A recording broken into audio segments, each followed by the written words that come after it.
দর্শক, আমি চন্দ্রগুপ্ত। গত কয়েক মাস ধরে দক্ষিণ এশিয়ার রাজনীতি ক্রমশ এক উত্তপ্ত রূপ নিচ্ছে, আর এই উত্তাপ আমাদের আড্ডার বিষয়বস্তুর এবং আলোচনার বিষয়বস্তুর মধ্যে ক্রমশ জায়গা করে নিচ্ছে।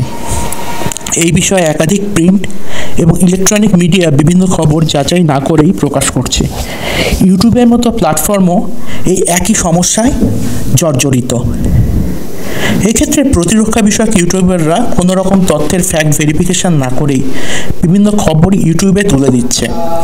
এর ভিত্তি কি, এই খবরের সূত্র সঠিক কিনা তা না জেনেই ভিডিওটি ইউটিউবে আপলোড করা হচ্ছে এবং আমাদের সেই সমস্ত দর্শকের মনোযোগ কেড়ে নিচ্ছে যারা কোনো খবর শুধুমাত্র ইউটিউবে দেখানো হলেই তা বিশ্বাস করে। আজ আমরা এই রকমই কিছু প্রতিরক্ষা বিষয়ক ইউটিউব চ্যানেল নিয়ে বিশ্লেষণ করব। প্রথমেই সার্চ করি বেঙ্গলি ডিফেন্স চ্যানেল। প্রথমে এলো ইন্ডিয়ান ডিফেন্স নিউজ বাংলা, ভারতীয় চ্যানেল। চলে এলাম সর্বশেষ আপলোড করা ভিডিওতে। টাইটেল: তুর্কির ট্যাঙ্ক আনছে বাংলাদেশ, পাল্টা অ্যাটাক ড্রোন রেডি ভারতের, ভয় পাচ্ছে সেনাপ্রধান। প্রথমে ভিডিওতে দাবি করা হচ্ছে যে বাংলাদেশ 26টির মতো হুইল আইএফভি বা ইনফ্যান্ট্রি ফাইটিং ভেহিকেল কিনবে তুরস্কের কাছ থেকে। চ্যানেলটি দাবি করছে এটি টাটা ক্রিস্টালের মতো সিস্টেম। বাস্তব কি?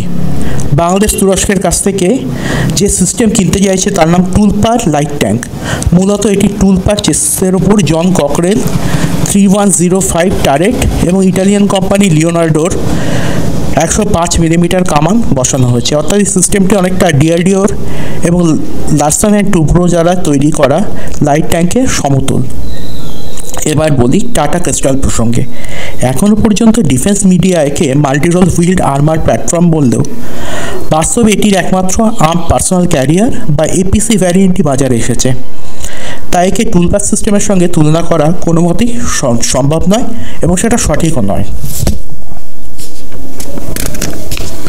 এবার আমি ভারতের এই ড্রোন প্রসঙ্গে, যার ভয়ে কিনা বাংলাদেশ কাঁপছে এবং বাংলাদেশের সেনাপ্রধান ভয়ে বয়ান বদলেছে, সেই আর্চার এনজি সম্পর্কে আলোচনা করব। প্রথমেই বলি, আর্চার এনজি এখনো পর্যন্ত তার প্রথম উড়ানই সম্পন্ন করেনি। সম্ভবত ফেব্রুয়ারিতে সে তার প্রথম উড়ান সম্পন্ন করবে। এখন এই ইউসিএভি, যা এখনো বাণিজ্যিকভাবে উৎপাদনের দিকেই যায়নি বা বলা হলো আকাশেই ওড়েনি, তা কীভাবে শত্রুপক্ষকে চাপে রাখতে পারবে তা নিরপেক্ষভাবে বলা যায় না। এখানে নিরপেক্ষভাবে বলতে গেলে আরেকটা কথাও বলতে হয়, ভারতের হাতে এই মুহূর্তে কোনো ইউসিএভি বা অ্যাটাক ড্রোন নেই। অসমর্থিত সূত্র অনুযায়ী ভারতের হাতে 3 থেকে 4টির মতো হেরন টিপি বা এইতান ড্রোন আছে। এখন এগুলি আনভ্যারিয়েন্ট কিনা তা নিশ্চিতভাবে বলা যায় না। দ্বিতীয়ত, ভিডিওতে যেমন দাবি করা হচ্ছে চীন ও পাকিস্তানের ট্যাঙ্ক ধ্বংস করতেও এই ড্রোন বা ইউসিএভি সমান কার্যকরী হবে। এখানে বলা দরকার যে কোনো ড্রোনের শুধুমাত্র প্রথম উড়ান সম্পন্ন হলেই তা যুদ্ধের ক্ষেত্রে ব্যবহারের জন্য উপযুক্ত হয় না। তার উপযোগী পেলোড বা সমরোপকরণ এবং প্রিসিশন গাইডেড মিউনিশন তৈরি করতে অনেক সময় লাগে। এরপর সেই ড্রোনের বিভিন্ন উচ্চতা এবং পরিবেশে পরীক্ষা নিরীক্ষা করা হবে। সেনার হাতে এই ড্রোনের ইউজার ট্রায়াল অনুষ্ঠিত হবে। এরপর সেনা যদি আগ্রহ দেখিয়ে অর্ডার দেয় তবেই তা ভারতীয় ফৌজের তুনিরা সামিল হয়। আর এই ইউটিউবারের দাবি মতো এই ড্রোন নকশাল বিরোধী অভিযানেও ব্যবহার করা যায়, যদিও বাস্তবে একটা নকশাল বিরোধী অভিযান বা কাউন্টার টেররিস্ট অপারেশনে এই জাতীয় ড্রোন ব্যবহারের খরচ যথেষ্ট বেশি। বিশেষত মেনটেন্যান্স, ফ্লাইট আওয়ার প্রভৃতি বিভিন্ন প্যারামিটারে যদি আমরা বিশ্লেষণ করি তাহলে এই ধরনের ড্রোনের খরচ একটা ছোট এক কোম্পানি সৈন্য ব্যবহারের থেকেও অনেক বেশি, যে কারণে উগ্রবাদ দমনে আমাদের মতো মাঝারি আয়ের দেশের পক্ষে এই ড্রোন ব্যবহার করা সম্ভব নয়। এবার যাব বাংলাদেশে। টাইপ করলাম ইনফরমেটিভ বাংলা। এই ইউটিউবার আবার পাকিস্তানের 400 কিলোমিটার পাল্লার হাতব ক্ষেপণাস্ত্র কিনবার সত্যাসত্য বিষয়ে একটা ভিডিও বানিয়ে ফেলেছে।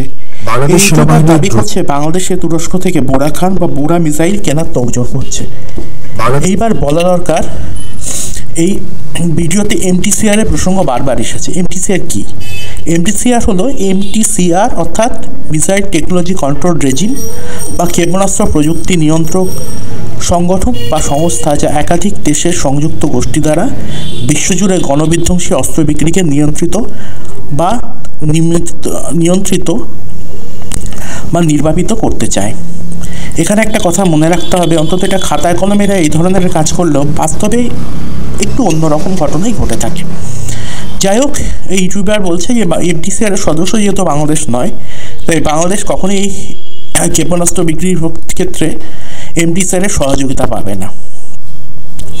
যাই হোক, 1997 সালে এমটিসিআর এর সদস্যপদ পাওয়া তুরস্ক চাইলে বোরা ক্ষেপণাস্ত্র কিন্তু বাংলাদেশে বিক্রি করতে পারে। কেননা বাংলাদেশ এমটিসিআর এর সদস্য না হলেও যেহেতু বোরা ক্ষেপণাস্ত্রের পাল্লা 80 থেকে 280 কিলোমিটার এবং পেলোড 470 কেজি, তাই বাংলাদেশকে এই অস্ত্র বিক্রিতে এমটিসিআর এর কোনো বাধা দেওয়া অন্তত সাধারণ চোখে কোনো কারণ চোখে পড়ে না। কিন্তু ভারতও যখন এমটিসিআর এর সদস্য, তখন দক্ষিণ এশিয়ায় সামরিক স্থিতিশীলতাকে কারণ হিসেবে উল্লেখ করে এই অস্ত্র কেনায় বাধা দিতে পারে ভারত, এবং সেটা বৈদেশিক নীতির দিক দিয়েও এটা সঠিক। তবে আমাদের চাওয়া পাওয়া দিয়ে তার বিশ্ব রাজনীতি চলে না। যদি আঙ্কেল স্যাম চায় তাহলে বাংলাদেশে ক্ষেপণাস্ত্র পেতে পারে বই কি।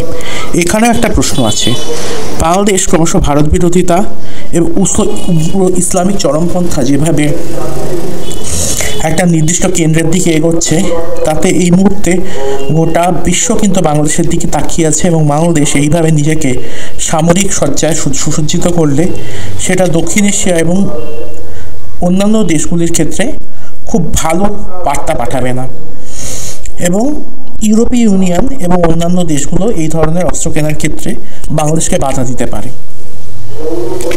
তাছাড়া বাংলাদেশের আর্থিক অবস্থা এখনও এমন কিছু ভালো নয় যে বাংলাদেশ বিদেশ থেকে অত্যন্ত অত্যাধুনিক মানের অস্ত্র ক্রয় করবে প্রচুর অর্থের বিনিময়ে। এখন তুরস্ক যদি কম দামে এই ধরনের এই ধরনের অস্ত্র বাংলাদেশকে বিক্রি করে থাকে তাহলে আলাদা কথা।